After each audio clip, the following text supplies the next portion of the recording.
자, 여러분 최근 들어서 환율이 좀 문제가 있다고 계속 뉴스도 보도되고 이야기가 나오고 있었어요. 그런데 최근에 이제 환율 움직임이 좀 가파르게 상승하다 보니까, 그러니까 11월 들어서죠. 10월 달에서부터도 오르긴 했지만 증시도 같이 올랐어요. 그렇죠? 그래서 문제가 되진 않았는데 11월부터 환율이 좀 급격하게 오르기 시작하니까 이에 대해서 이제 환차손이 발생하게 됩니다. 그러니까 외국인 투자자들이 한국에 들어와서 환전을 했는데 한국 통화 가치가 하락하니까 다시 돈을 찾으려고 하면 어떻게 되는 거예요? 네, 돈을 찾을 때도 손실이 발생하게 되는 거죠. 자, 그럼 이런 환율에 따른 영향에 따른 증시가 어떤 방향으로 흘러갈지 제가 한번 말씀드려 볼게요.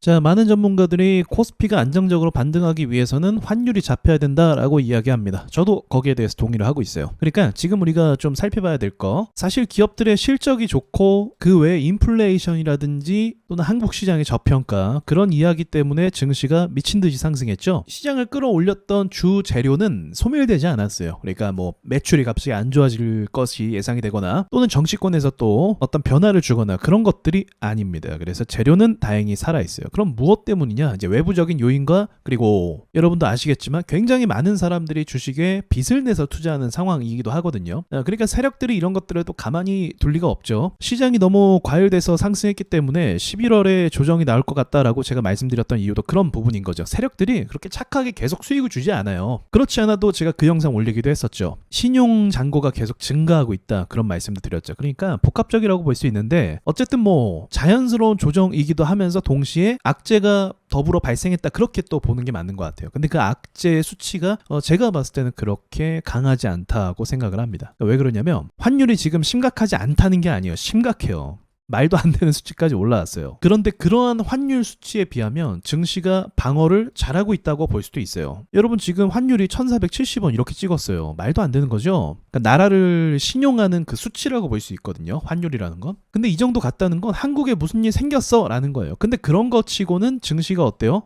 그렇게 크게 폭락하고 있지는 않습니다. 대신 오르진 못하고 있어요. 그러니까 저는 이렇게 봐요. 이미 시장에서 코스피의 상승률이나 각 종목들의 긍정적인 요소들이 좀 반영을 해서 시장이 여전히 매력이 있다라고 판단을 하는 것 같아요. 그래서 떨어질 때마다 누군가가 사는 것 같아 보여요. 그런데 제가 말씀드렸던 것처럼 서두에 외국인들 입장에서는 지금 한국 주식을 갖고 있는 것 자체가 손실이 되어버리는 겁니다. 더군다나 환율이 최고치를 향해서 달려가고 있기 때문에 그 공포감이 또 있는 거죠. 지금 주식들이 크게 오르지 않고 옆으로 가고 있는 중이거든요. 또는 하락하고 있거나. 그러니까 안 그래도 이렇게 하락을 했는데 환율 때문에 더 하락하니까 이제 이 돈을 빼고 빨리 달러로 또 바꾸는 그런 형태라고 볼 수가 있습니다. 그래서 외국인 투자자들의 순매도가 일어나고 있다, 그렇게 또 볼 수가 있는 거죠. 그래서 이런 상황이 되면 쉽사리 한국 주식을 매수할 수가 없어요. 우리나라 사람들도 그렇겠지만 외국인들도 마찬가지라는 거예요. 왜냐면 한국 환율이 더 오를 것 같은 그 공포감이 지금 있거든요. 그러니까 가격과 속도가 그 상황을 만들고 있어요. 차트가, 환율 차트가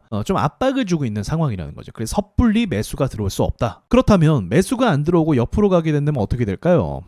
매도 물량밖에 없는 거예요. 이해가 되시죠? 환율이 안정적이면 매수가 들어올 수 있겠죠. 근데 환율이 그렇게 하루아침에 안정적으로 바뀌지 않아요. 또 하루아침에 막 급등하는 게 아니고. 그래서 지금 상황에서 쉽게 매수가 들어오지 않는데, 매수가 들어오지 않으면 지금 고점에서 물린 사람들, 또 신용매매한 사람들, 이런 반대매매 물량이 또 터져서 매도세가 매도세를 더 부를 수가 있게 되는 거죠. 그럼 이런 상황이면 사실 상황상 코스피가 지금은 잘 버티고 있지만 더 밑을 봐야 되는 상황이 나올 수도 있는 거예요. 만약에 여기서 투매가 한 번 더 쏟아지면 어떻게 되겠어요? 환율 문제도 있고 그리고 신용잔고도 있기 때문에 매도 물량이 더 많이 터질 수도 있다는 겁니다. 그리고 제가 몇 번 설명드렸지만 이렇게 V자 반등이 나올 것처럼 계속 만들었기 때문에 여기서 쌓인 물량 또한 무시할 수 없어요. 그래서 여기에 쌓인 물량이 또 매도로 전향하게 된다면 적지 않은 음봉 하나가 나올 수도 있겠다. 그래서 주식은 가줄 때 빨리 가줘야 되는데 이게 민기적거리고 또 환율도 갑자기 저런 문제가 생기다 보니까 이 복합적으로 또 이러한 악성 물량들을 시장에 껴안게 되는 거예요. 이걸 이제 던져버려야겠죠. 그래서 저는 아까도 말씀드렸지만 재료가 살아있고 사실은 한국 주식 시장이 기업들이 그렇게 나쁜 것이 아니기 때문에 이 문제만 좀 해결이 되면 반등을 갈 수 있을 것이다 라고 생각하고 있어요. 근데 우리가 지금 대응하는 입장에서는 좀 밑을 열어놓은 상태로 조금 더 밑에서 매수하겠어, 아니면 조금 더 밑에 떨어졌을 때 추가로 좀 평단을 낮춰보겠어, 이런 계획을 잡는 게 지금은 맞다는 거죠. 시장에는 악재가 터졌을 때, 하락할 때 말하는 거예요. 그때 그 악재 모양이 굉장히 중요해요. 모양이. 지금 환율이 약세를 보이는 나라가 우리나라랑 그리고 일본이 있습니다. 그래서 예전에 제가 또한 말씀드렸는데 그 대미 투자 있잖아요. 그게 좀 부담이 됐을 수도 있고 복합적이죠. 돈을 푸는 것 때문에 또 부담일 수도 있고 일본 같은 경우도 총리가 교체가 되면서 또 이제 돈을 풀 것이다. 과거에 아베노믹스처럼 뭐 돈을 또 풀 것이다. 이런 좀 우려감이 먼저 나왔거든요.